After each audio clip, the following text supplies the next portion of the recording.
Okay, Abby, so why don't you describe a situation when you had to work closely with a difficult coworker? How did you handle the situation?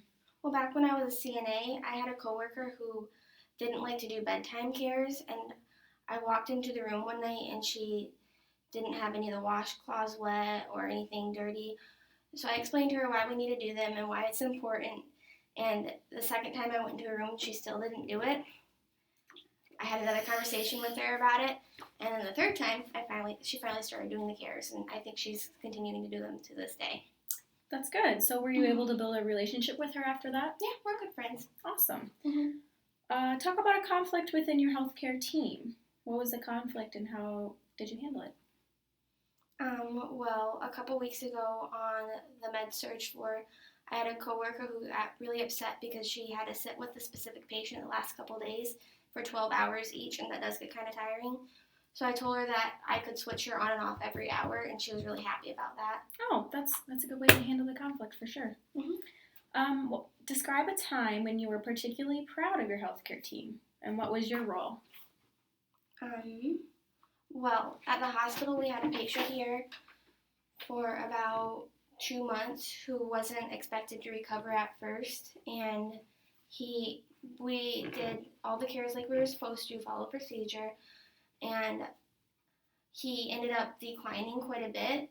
And then one of our nurses caught something to do with like his lung sounds, and they did an X-ray and they were able to treat him for that. And now he's in rehab and he's gonna go home. Oh, that's awesome. Tell me about a time you stepped into a leadership role. Well, I trained people quite a bit at Allen. Oh. And I noticed the second time that I trained this one person, they were still struggling with a list of what to do. Mm-hmm. And I've made my own to-do list that I've had on the computer saved that I go through every night. So I just made a couple copies for her to look at. And the third night I trained her, she followed it and she did an excellent job. Oh, that's awesome. Tell me about a time when a patient's family was dissatisfied with your care. How did you handle the situation?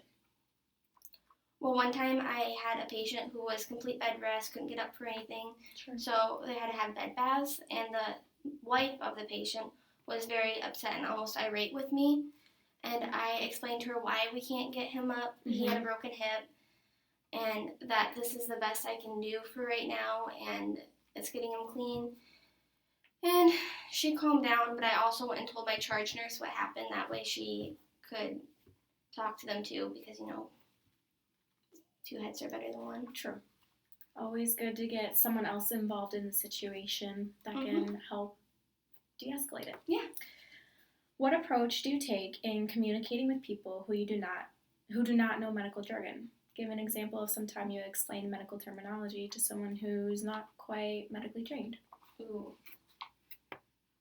Well, when I was a student nurse, I had a patient who didn't understand the oxygen mask. And it was a child that was in the peds unit. Sure. And I tried to explain, it's your oxygen levels in your blood, and it needs to stay up. And he just kind of looked at me like, what? Mm-hmm. So, basically, I kind of explained to him, this is your happy gas, and you need it to breathe, to stay happy. And he was like, whatever. And then we drew a little smiley face on his little mask thing, and he was happy after that. There you go. It is hard to explain certain situations to children who just quite aren't there to develop, Plus, it's scary to have that on your face like that. Definitely. Well, that's awesome. Mm-hmm. Describe a time you provided effective patient or family education. Well, that's one instance, and my patient with the bed bath was another. Let me think just a second. A lot of my patients don't like to get up and walk, especially on the surgical floor after they've had the hip replacement and knees replacement, and I sit down and I explain to them that it helps them not get pneumonia, it helps keep them from getting blood clots and strokes and all this other stuff. And usually after my long 10-minute spiel, they'll either be annoyed enough to get up or they'll know that they need to get up and walk. Yep, very true. Talk about a time that a patient or their family was particularly pleased and appreciative of your care. Well, one time I love this, I saved it. I got an email from one of the department, I work nights. I got an email from one of the department heads that a family came up to her and mentioned me by name and said that I was an excellent tech and that I went above and beyond taking care of her family member, and that made me feel really good. Yeah, definitely. Give an example of a time you had to interact with a hostile patient. How did you handle the situation and what was the outcome? Well, when I worked in the nursing home, I worked with a bunch of dementia residents, Sure. and many of them can get violent. And when you know that someone's hostile or violent, it's good to have two people going in at once. So that's what I did. Every time I had to go do cares on this one resident, I went in as two. And it also really helped that I explained what I was doing as I was going to do it instead of all right beforehand. So that changed the outcome versus doing it with one person? Yes. Good.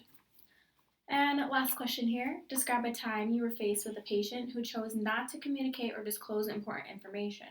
How did you handle the situation and what was the outcome? Well, I've worked in the mental health unit quite a bit, Mm-hmm. and we've had patients who choose not to disclose that they have been drinking, and until we get the blood alcohol level back and that kind of stuff, we kind of have to keep an eye on them to see if they're like going to go through withdrawals with like alcohol, any chemical withdrawal really. So I followed that patient around, and he knew I was following him around. I wasn't being creepy about it. I was talking to him until the nurse came in and told me that he was on precaution, so we got everything ready for him. Yeah. So you, in other words, you kind of just like implemented the precautions Yes. beforehand? Yeah. That's awesome. Way to take initiative. Thanks. Well, I think that'll conclude our interview. Thank you. Thank you.